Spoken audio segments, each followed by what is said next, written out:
সময় হারিয়েছি জেলে।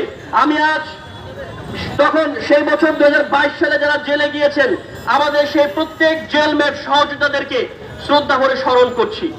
আমি স্মরণ করছি আক্তার হোসেন, আকরাম হুসাইন, তারিকুল ইসলাম, সারাউল্লাহ, নাজমুল হাসান, এইচ.এম. রুবেল, মোহাম্মদ তুহিন, মাহমুদ পারভেজ, মামুনুর রশিদ, তসলিম হোসেন অভি, আসাদ বিন ধনী, ওয়ালিউল্লাহ, এখনকার উপদেষ্টা আসিফ মাহমুদ, আব্দুল কাদের, আবু কাউসার, মোহাম্মদ রাকিব, ইউসুফ, মুজাহিদ মিজান, জিহাদ পাটোয়ারি, আরিফুর রহমান রাকিব এবং সাদ্দাম হোসেনকে যারা সেদিন আবদার ফাহাদের স্মরণ সভা এবং ভারতীয় আগ্রাসনের বিরোধিতা করার কারণে তাদেরকে কারাবরণ করতে হয়েছিল, সেই সকল বীরদেরকে আজকে আমি শ্রদ্ধা ভরে স্মরণ করছি।